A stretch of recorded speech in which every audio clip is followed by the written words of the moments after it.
అప్పుడు పరిస్థితులను తలుచుకుంటే అంటే మానసికంగా శారీరకంగా అన్ని విధాలుగా కూడా క్షోభ పెట్టిన పరిస్థితి. అప్పుడు ఏం జరిగిందమ్మా? మీరు కూడా ఉద్యమంలో ప్రత్యక్షంగా పాల్గొన్నారు, ఆ కష్టాలను మీరు అనుభవించారు. జై అమరావతి అండి. మేము భూములు ఇచ్చాం, రాష్ట్రానికి రాజధాని లేదని అన్న తర్వాత మేము భూములు వేయటానికి కూడా వెనకాడామండి. ఒక సంవత్సరం ఎవరైనా అంటే మాకు తాతల తరాల నుంచి వచ్చిన భూములండి. మా నోటికాడ కూడా మేము వచ్చినారు ఓక ఎత్తున్నామంటే ఎవరికైనా భయమే కదండి. మేము భయపడ్డామండి ఫస్ట్ లో భూములు వేయటానికి. మేము భయపడి మన రాజధాని విడిపోయిన తర్వాత బాబు గారు బస్సులో కూర్చొని పరిపాలన చేశారు. మనకి రాజధాని అనేది లేదు, అందరము ఏదో ఒకటి మనకు రాజధాని అనేది ఉండాలి అనేది అనుకోని చెప్పి మేము భూములు ఇచ్చామండి. అందరం రైతులందరం కలిసి మాట్లాడుకొని ఒకరికొకళ్ళము 100 మంది దాకా కూర్చొని మాట్లాడుకొని మేము భూములు ఇచ్చామండి. ఇచ్చిన తర్వాత భూములు ఇచ్చిన నేరానికి మాకు ఆయన భూములు తీసుకున్నప్పుడు ఆయన ప్రభుత్వం మేము భూములు ఇచ్చి ఆయన రాజధాని డెవలప్ చేయడానికి పనులు మొదలు పెట్టబోయే టయానికండి అప్పటికే 1.5-2 సంవత్సరాలు అయిపోయిందండి. ఈ పనులు మొదలు పెట్టిన తర్వాత ఈ సైకో జగన్మోహన్ రెడ్డి ఏం చేశాడు, మేము రాజధాని మార్చమమ్మా, ఇక్కడే ఉంటది, నేను ఇక్కడే ఇల్లు కట్టుకున్నాను, ఇల్లు ఎక్కడికి పోదు, మీ రాజధాని ఎక్కడికి పోదు, మీ రాజధాని మార్చము అని చెప్పి మేము ప్యాకేజీ కూడా మేము ఎక్కువిస్తాం మీకు అని చెప్పి అని అన్నారండి.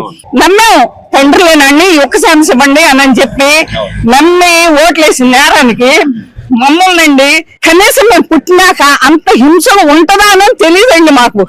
అంత రంపపు కోత పెట్టాడు మమ్మల్ని. 2019 డిసెంబర్ 17వ తారీఖు అండి 3 రాజధానులను ప్రకటించాడండి. 3 రాజధానులు అంటే మేము భూములు ఇచ్చిన వాళ్ళని ఏమైపోవాలండి, మా బిడ్డల భవిష్యత్తు ఏమైపోవాలి, ఇదేంట కర్మ, ఈమె అనుకుంటేనే మనం ఆలోచించుకుంటానే భూములు ఇచ్చేసాము, మన పిల్లల భవిష్యత్తు ఏంటా అని చెప్పి మేమందరం రోడ్లు ఎక్కామండి. రోడ్లు ఎక్కి కనీసం ఏంటి సార్ ఇలా చేశారనని ఆయన అపాయింట్మెంట్ తీసుకొని ఆయన దగ్గరికి వెళ్ళి మాట్లాడదామని వెళ్తే మమ్మల్ని అసలు వెళ్ళనివ్వట్లేదండి. మీకు పర్మిషన్ లేదు అంటున్నారు, మమ్మల్ని వెనక్కి నెట్టేస్తున్నారండి. అసలు పోలీసులు కూడా మాకు పర్మిషన్ ఇవ్వట్లేదు. మాకు కూడా చెప్పుకున్నామండి, మీకు ఓట్లేసి మేము గెలిపించుకున్నాం కదండి, గెలిపించుకున్నప్పుడు మా మరో మీరు ఆలోచించరా, ఇప్పుడు బాబు గారు గెలిచారు, ఎవరికి ఏదైనా సమస్యలు వచ్చినా పోయి చెప్పుకుంటున్నారు కదా, ఆయన అపాయింట్మెంట్ ఇస్తున్నారు, అలాగే నువ్వు ఎందుకు మా బాధలు మీరు చెప్పుకోవాలి కదా. మేము అలాగే దగ్గరకు వస్తుంటే మమ్మల్ని పోలీసుల చేత చిత్రహింసలు పెట్టి కొట్టించి ఎన్నో బాధలండి, ఒకటి కాదు. అరెస్ట్ దుర్గగుడికి వెళ్తుంటే నిజంగా ఒక ఆడ మనిషిగా నేను చెప్పుకోలేను, లాఠీలు తీసుకొని కాళ్ళ మీద కొడితే ఇప్పుడు కూడా నేను ఆ నరకం ఎంత అనుభవిస్తున్నానండి. చెప్పుకోలేని చాటు కూడా చేతులు వేసి ఇస్తున్నారండి వాళ్ళు. వాళ్ళు అసలు నిజంగా మగాళ్ళు అయ్యింది కూడా ఒక లేడీస్ వాళ్ళ తరపున అంత నీచంగా వాళ్ళు ప్రవర్తించారంటే వాళ్ళు సమాజంలో మనుషులుగా బ్రతకటానికి కూడా అర్హులు కాదండి వాళ్ళ పోలీసులు. జైలుబార కార్యక్రమానికి వెళ్తానండి, ఒక పోలీస్ అతను కాలుతో తన్నితే ఎన్నికల సిమెంట్ రోడ్డు మీద ఎన్నికలు పడ్డానండి. ఈ నడుము వెన్నుపోసుకు చాలా దెబ్బ తగిలింది. బ్లేడ్లు పెట్టి చేతులు కోసారండి, ఇగోండి చేతులు బ్లేడ్లు పెట్టి కోసారు. కోస్తే ఆ రోజు కూడా మేమన్నాం, ఆ రోజు మమ్మల్ని జుట్టు పట్టుకొని కింద పడేసి ఈడ్చి ఒక కానిస్టేబుల్ అడిగిందండి, ఆమె ఏమే మీకు మొగుళ్ళు లేరా, మీరు ఎంత తీసుకొని వచ్చారు, 500 తీసుకున్నారా, ₹10 తీసుకొని వచ్చారా అని అడిగిందండి.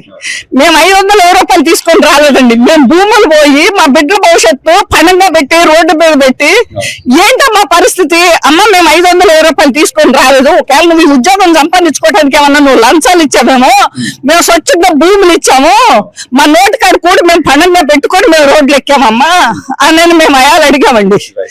మేము తిరిగిపడి అడిగాం, కానీ ఒక్కటి కూడా చెప్తున్నామండి, మేము పొలం పని పోతే పొద్దున మొదలుకొని సాయంత్రానికి చేసి చేతులు గట్టిపడి ఉండగండి. అదే మేము శాంతియుతంగా కనుక ధర్నాలు చేసి మా హక్కు మేము సంపాదించుకోవాలని కనుక అది కనుక మా మైండ్ లో లేకపోతే మేము తిరగబడితే వీడు ఆనాడే పులుసులో కలిసిపోయేవాడండి జగన్మోహన్ రెడ్డి గారు. ఆయన వీడు కొంపగా నిప్పు పెట్టి తగలబెట్టేసేవాళ్ళం. వద్దు, మన హక్కులు మనం శాంతియుతంగా సంపాదించుకుందాం, మన బిడ్డలు ఉన్నారు మనకనుక, మనకేదన్నా అయితే మన బిడ్డలు దిక్కులేని వాళ్ళు అయిపోతారు అని శాంతియుతంగా మేము ధర్నాలు చేసి ఇవాళ మేము గర్వంగా తిరుగుతున్నామండి. మా రాజధాని మేము సంపాదించుకున్నాం, మా అమరావతి ఎక్కడికి పోదండి, ఎక్కడే ఉంటది. మాకు ఆ నమ్మకం వచ్చింది, మాకు మన చట్టబద్ధతతో మాకు నమ్మకం వచ్చింది. మేము సగర్వంగా చెప్పుకుంటున్నాం, నా రాజధాని అమరావతి అని చెప్పి సగర్వంగా చెప్పుకుంటున్నాం అండి.